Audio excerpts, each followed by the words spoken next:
Good evening, everybody. I'm going to do a journey today on Judas.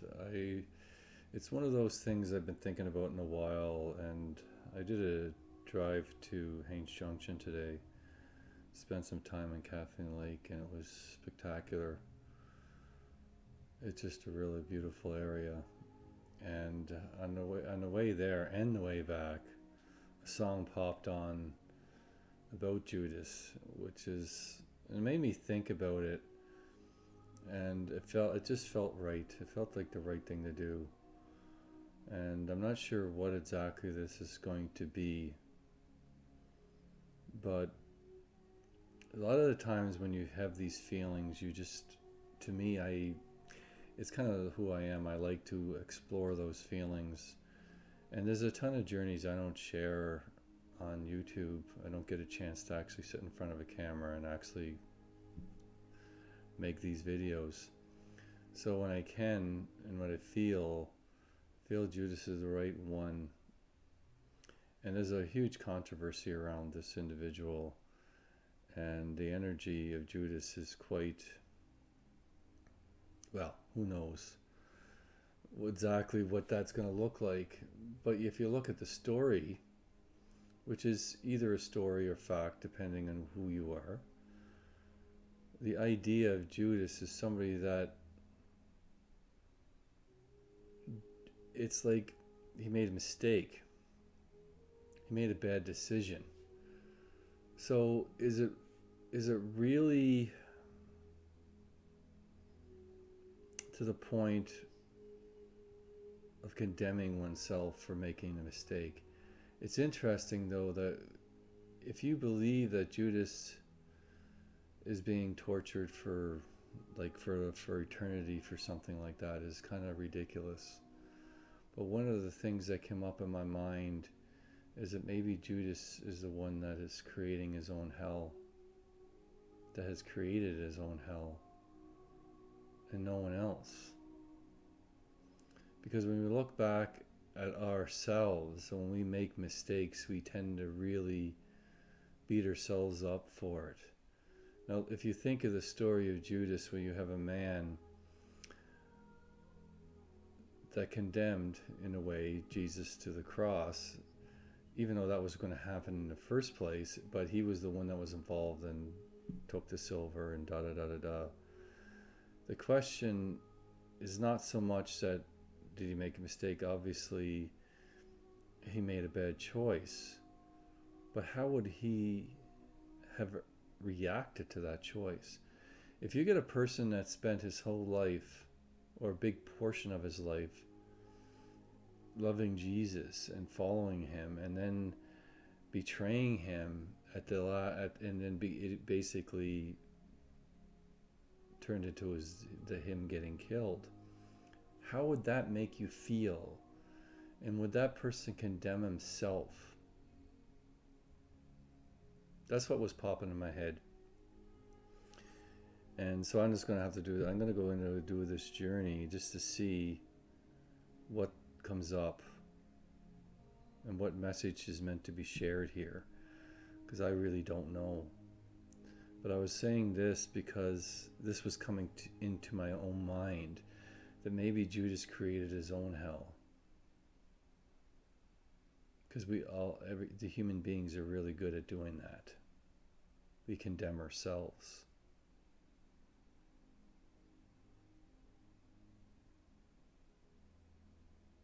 Just going to close my eyes here and connect onto this energy.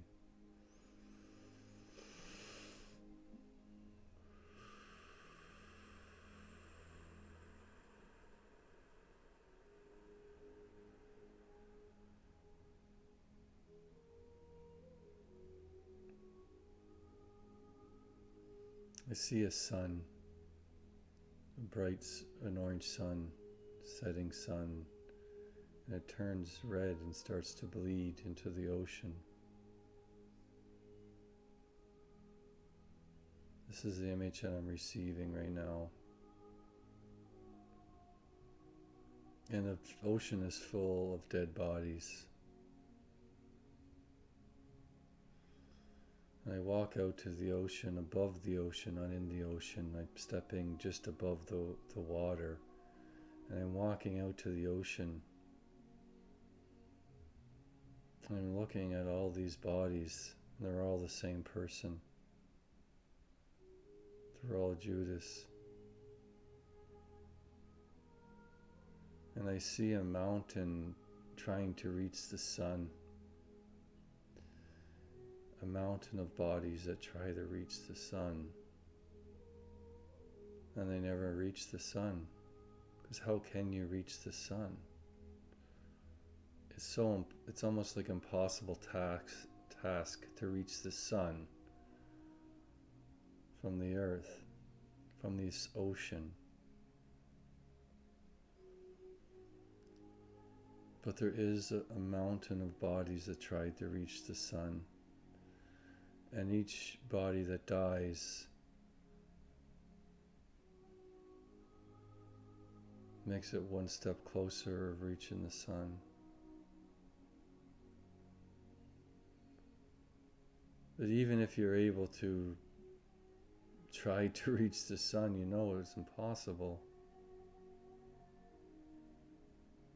Because the sun would burn you before you're able even to touch it.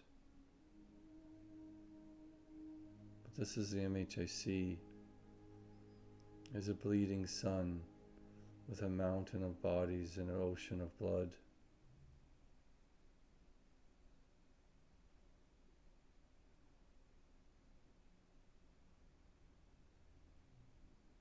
I'm standing watching this scene,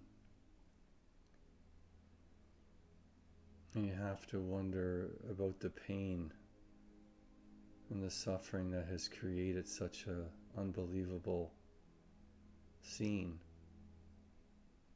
So I go underneath the ocean, deep down into the ocean, into the blood.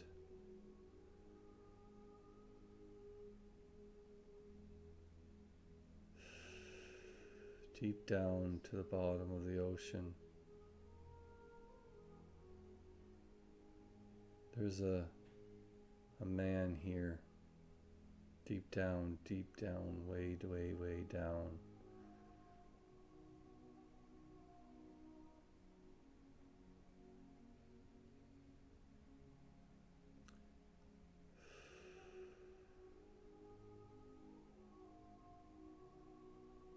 I sense there is someone here, and I'm going down to find this person. This energy that I'm being drawn to, and I go down into the earth, into the crust of the earth, and the blood saturates even the crust of the earth, and it goes down really far into the ground.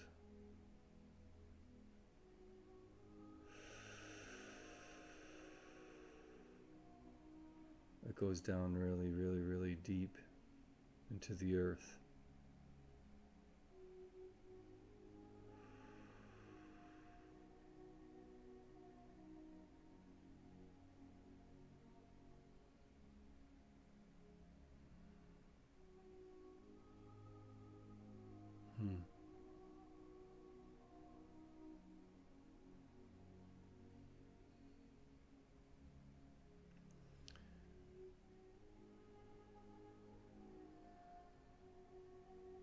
There's an underground pool here.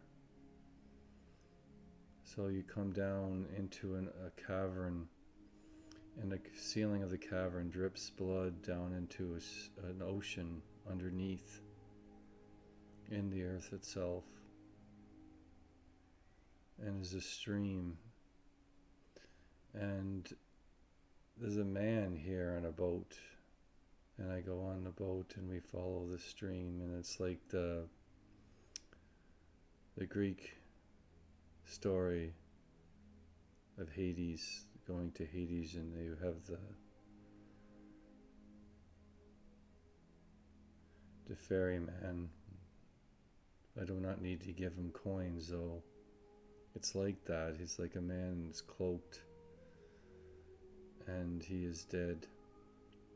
It's like death. And he's taken me down this river of blood.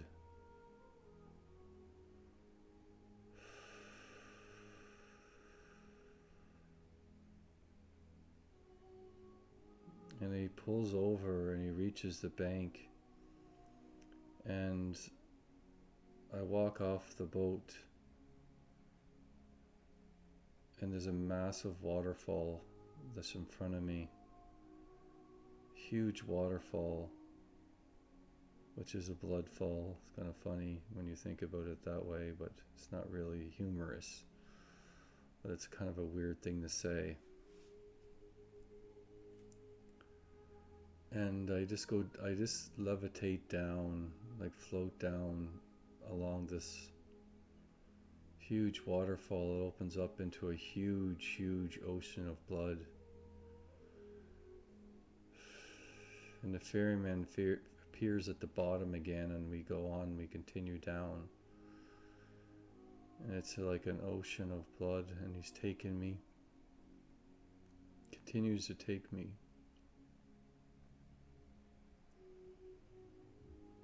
And there's two great big gates that open up, and we go into the gates, and there's land shortly after that.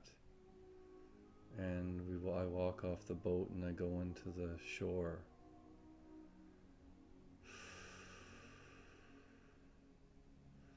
And there's bodies here coming out of the water and coming up the stairs.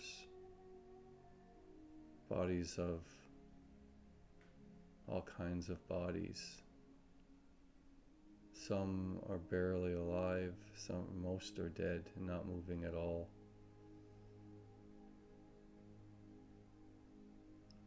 It's like, even when you get this far, it is like, takes so long, it is so heavy, so difficult to even make this, to go up these staircases, that it could take years even to go up one step.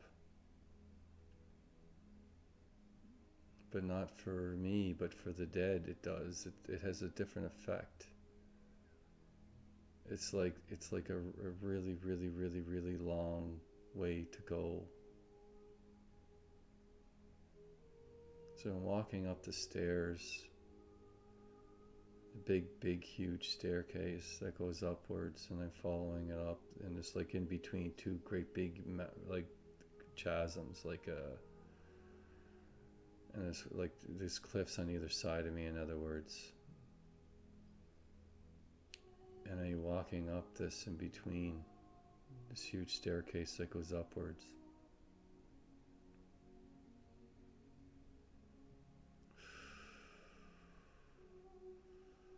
And even this area, like if you touch the sides of the cliffs, or you touch the stairs, like your hands get covered in blood. But it's stickier. It's like, it's not as watery as the river and the lake and the ocean.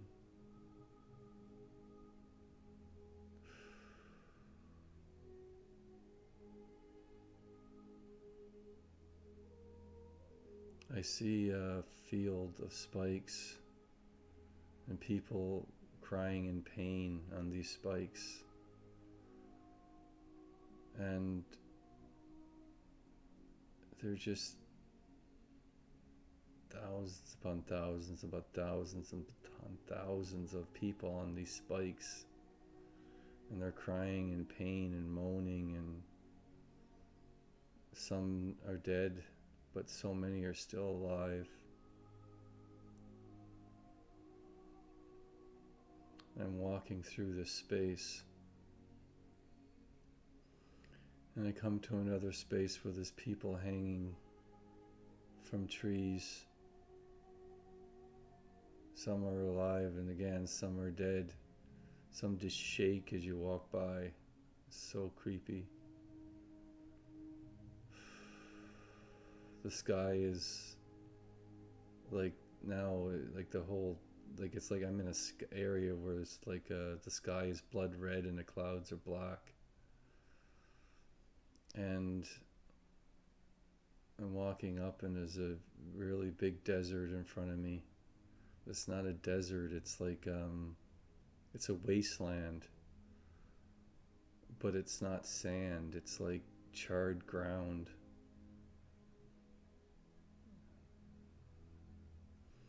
And like if any of these bodies touch this, or like any soul, or it burns.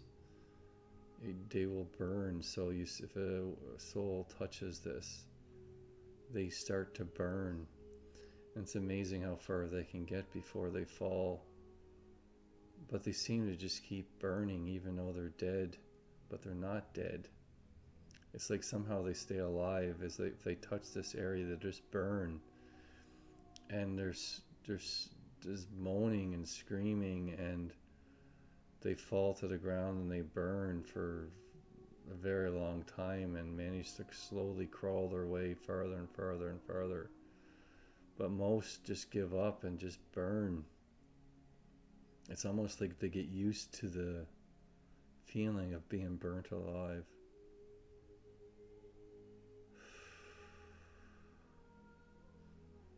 And this, I levitating far above this.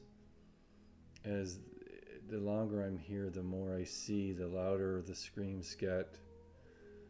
And the more I see, this wasteland is not a wasteland at all. It's a fire, brimstone, and everything burns here. Everything is burning. But there's so many things that are still alive in these flames. But then the flames go out and everything is blackened, and all the bodies are charred. And then they get to move a little bit further and the flames start up again.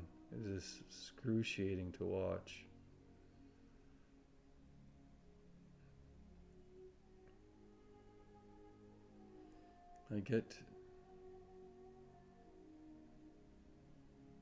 It's a door, but it's very small. It's almost cruel, because you see a door and nobody's able to fit through the door.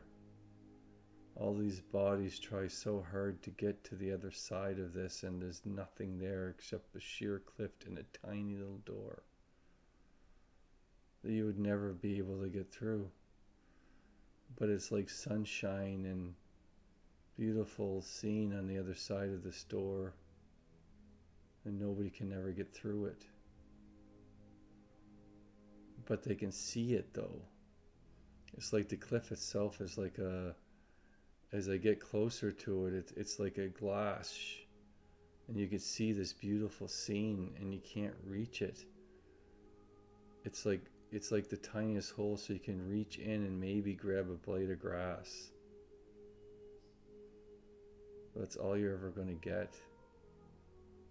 And there's all kinds of these little doors where people can reach in but can never get through it.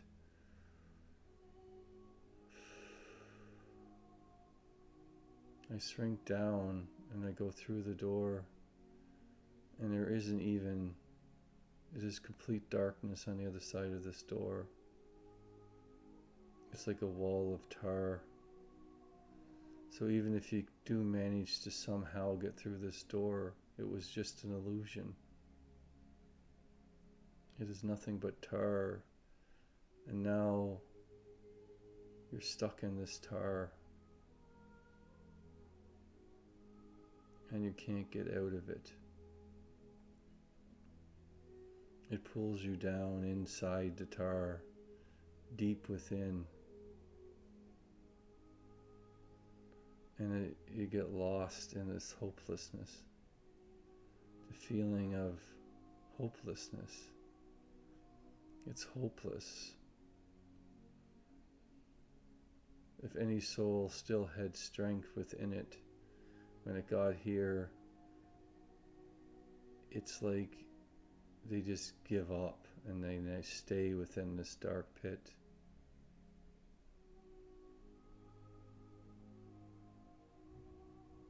And this is where I'm at right now, in this pit. But I still have to keep going. There's something more to this. So I go through the tar. It is ridiculously difficult to move through this space. But there is a way. I can feel it. I sense it and I follow it through. And there's like things that you can feel and you pull on them and you can move yourself through this place, and I start being able to move faster. And then at the last, it's like I have to send an energy through here to grasp onto something and pull myself out of it, the last little bit, which is really, really, really hard. Unless you knew how to do it, you would never be able to get out of this. And I pull myself finally out of this tar, and everything starts spinning ridiculously fast in just like almost every direction at the same time. It's extremely confusing, and there's only one way to go, and it's only every so often it appears. But it's like I'm in this space, and all around me there's ways you can go, but there's only one way to go. And I know which way that is. You have to allow yourself to just know. Your spirit, your higher self knows where to go. So I go into that opening, which is the size of a fingernail.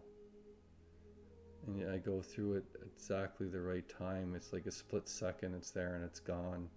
But there's like a ridiculous amount of openings. It's like being in a huge, massive auditorium. And it's like a planetarium would be more like it, and you're inside a sphere. And everything's moving ridiculously fast, and there's openings appearing that are the size of a fingernail all over the place all the time, and you have to pick the right one.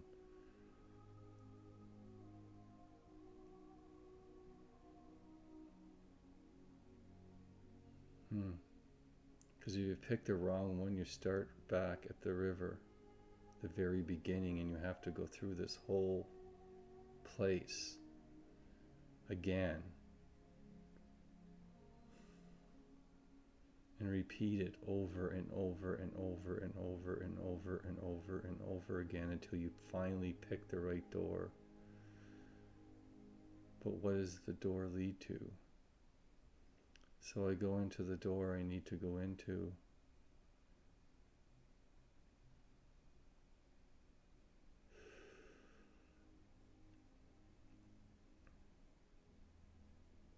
I'm in this space of stars, a dimensional space that is not, it's really strange. This is like being inside a triangle, not a pyramid, but a triangle that is two-dimensional. And you have to turn yourself, and then it disappears. But then there's triangles everywhere that are two-dimensional. So you have to stay within a certain... It's so weird. It's like two-dimensional triangles all over the place that are full of stars. And they're constantly turning and spinning, and you need to go into the right one. If you turn too far one way, it disappears and another one appears. And so you have to obviously face it the right way so you can see the actual... Again, these are doorways. And you're floating in a dark space with all these spinning triangles that turn and move and twist and disappear and reappear. Again, these are just another doorway that I have to go through. And I follow that doorway and I pick the right one, the one I know have to go through. And it's not that you have to stand and allow it to touch you, because you can't. You can go through it, I guess, but you have to stand in a specific spot, and the triangle appears and goes straight through you, and that's how you enter it.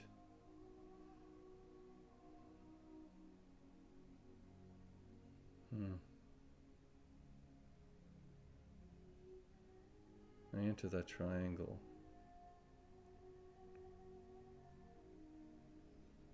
I'm in an area that's shaking. It's like earthquakes everywhere. The ground's opening up. There's like volcanoes off in the distance, and like spews of not lava but steam everywhere, and the ground shakes all the time and cracks open, and people fall in and scream into the lava underneath.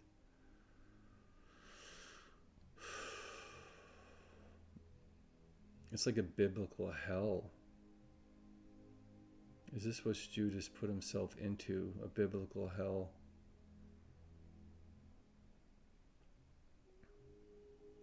I see a huge pillar of fire and a man that's hanging from a tree that is on fire, burning constantly.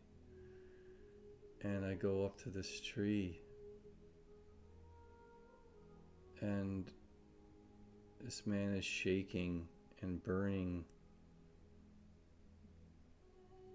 and in severe pain.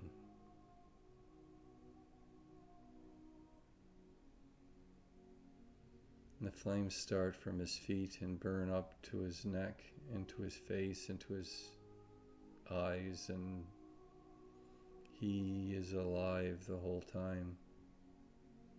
And he screams, and then the process starts all over again.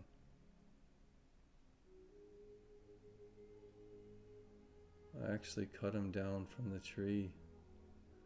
I pull him over and I just stop the scene. I pull the scene into a different, it's like cold. I fill it full of ice, and all the steam and is covered with ice and melts, and it turns everything into more steam, but it's cooling everything down, and I'm in a cloud of steam, and I keep pumping in all this water and ice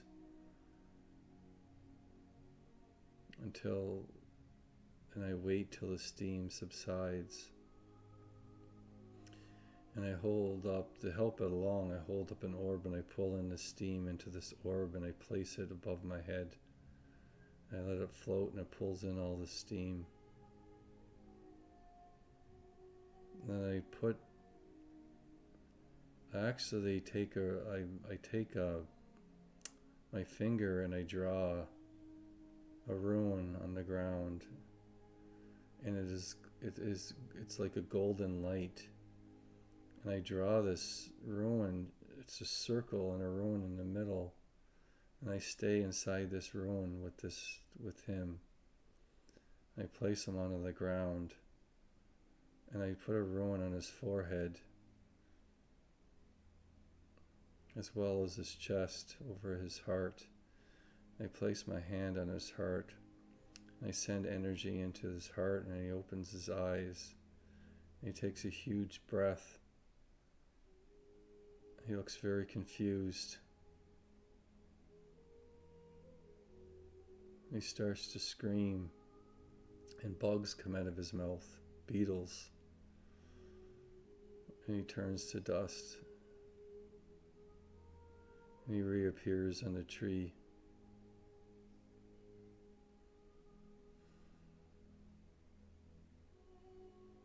I actually call Jesus in here to this space, and he comes beside me. I ask him that this must stop. He actually has a rag of tears, like he wipes his eyes with it, and he puts this I cut him down from the tree again, and Jesus wraps this cloth around his eyes.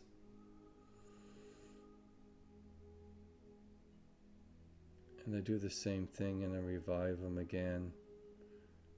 And then Jesus takes the eyes off when he wakes up, the eyes off, the bandage around his eyes off.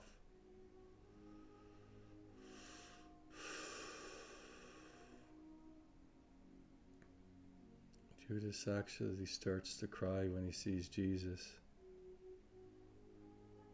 Jesus actually holds him close to his heart and is crying as well.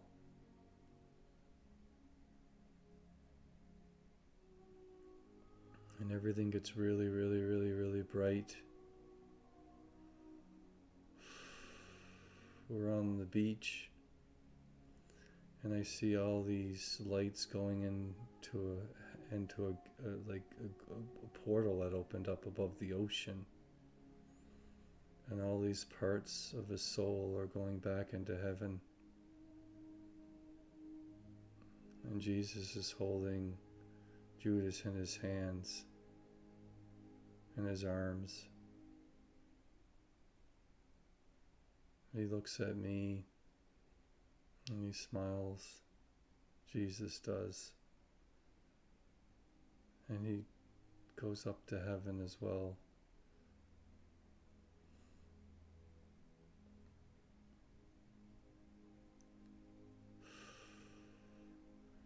The sun actually goes back to a normal color, and so does the oceans. And the sun sets, and the sky is full of stars. And the scene now cycles through daylight and night continuously.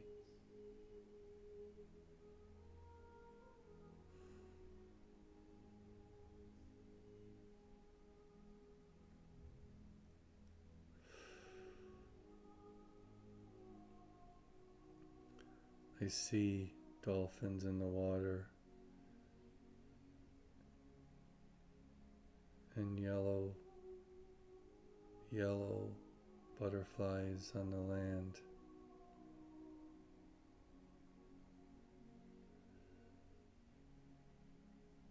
The flowers in the land turns these beautiful white, yellow flowers and yellow butterflies. And the ocean is full of dancing dolphins.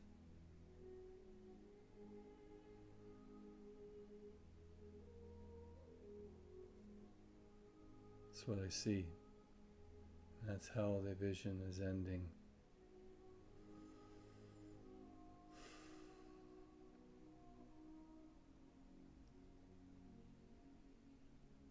I'm going to leave this up to you and how you interpret this.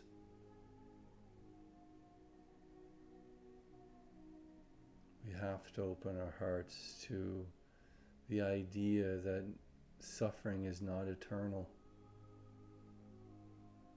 To let go of the pain and suffering within ourselves and others, so we can finally grow and expand into something much better.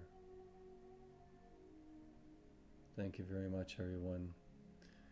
And you wish to do a journey with me, you can visit my website at amonrosawakening.com. And you can visit my Northern Light page at josephbradleyauroras.com. Thank you and have a wonderful